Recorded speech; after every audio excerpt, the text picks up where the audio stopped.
In our previous video, we spoke about the location of pain when it comes to your Achilles tendon. So if you haven't seen the assessment video, I highly recommend watching it because it has a lot to determine with how you approach your treatment.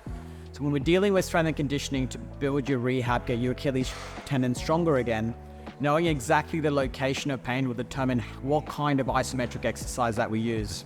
If you're dealing with an Achilles tendon, which is in the mid portion of the middle of the Achilles aspect, the assessment, what you want to start off with is what we call a mid-level isometric hold. An isometric hold is where you engage the muscle, but the muscle is not, and the ankle is not moving. So you're keeping a nice static still position and you're loading up for prolonged periods. Typically what we recommend over here is you're doing 4 to 5 sets of 30 to 45 seconds on each leg for the isometric hold, and progressively looking to add in additional resistance as you can tolerate it from a quality perspective, but also a symptom perspective as well.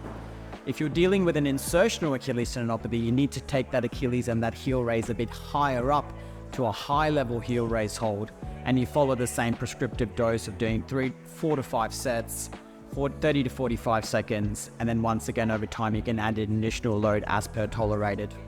Once you can get through the isometric phase of your rehab and you're tolerating things really well, you can start to bring in movement for your calf raises. This can be a double or a single leg variation of a moving calf raise off the ground. You can add in additional weight once you can tolerate in your symptoms of load. From here, you can start to bring in what we call eccentric style training, which is where you lengthen out the Achilles and the calf muscle to contract at the same time. So this is doing a calf raise on a step. You can go double leg into single leg, and then into body weight. But it's important that you follow these progressions of going from an isometric to a ground-based calf raise to a step-based calf raise, because your Achilles needs that time to adapt. As per our assessment video, the Achilles doesn't adapt as quickly as the muscle. So if you try and ramp up the load too quickly, your calf muscle might be okay, but your Achilles will then start to get irritated because you're bringing in too much load too soon.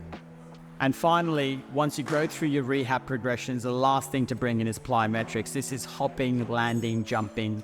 Variations of a pogo are a great way of getting that Achilles tendon to stiffen up and replicate a very similar environment to running. As always, going from one stage of rehab finally into plyometrics should always be guided by a professional, just to make sure that you are getting the right dosage of work and you are not overloading your Achilles tendon. Other things to be mindful of and things to try from a self-remedy perspective when dealing with an Achilles tendon is adding in a nice simple heel wedge. We know that adding in a heel wedge to increase the ramp and the drop of the shoe to make it a bit more higher up and take pressure off the Achilles tendon can take anywhere up to 50% of symptoms away from your Achilles tendon. So a nice simple heel wedge that can be bought from Amazon or any store is a great way of managing your symptoms. It's not the be all and end all. You need to do your strength work, but it just helps you to keep that Achilles happy in the early stages. So a combination of your choice of shoes plus or minus a heel wedge can do a lot to minimize symptoms in your Achilles. And finally, let's talk about stretching. Stretching is probably one of the worst things you can do when you've got an irritated Achilles tendon. Tendons don't respond well to low-level stretchy loads. As you stretch the tendon, not only are you tensioning it, but you're also compressing the area where that tendon attaches. And that's going to be a nice ingredient to progress the irritation within the tendon.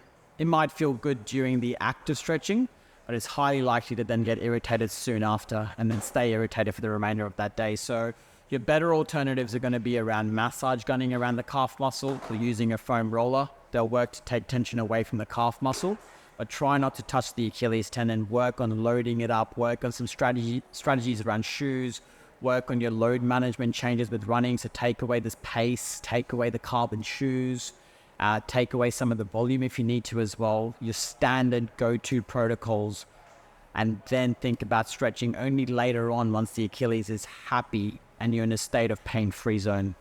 Like all running-related injuries, address your running load. Take away the pace, take away the carbon-plated shoes. If that's not working, take away some of the volume. Before you go down the route of taking absolute rest, rest should be initially relative before you look at absolute rest. The only time you would look to rest entirely and absolutely from an Achilles tendon is if you've irritated it so much that you can barely put your foot on the ground and walking itself is painful. But otherwise, when you've got the early formation of an Achilles injury, reducing load is actually better, and it actually helps you transition back into running in a safer way, rather than taking 2 or 3 weeks off and then you go back into running and then you're more likely to irritate it soon after that as well. So address your running load, address your strengthening, avoid stretching, Do all that together and you should get a nice happy Achilles and root out.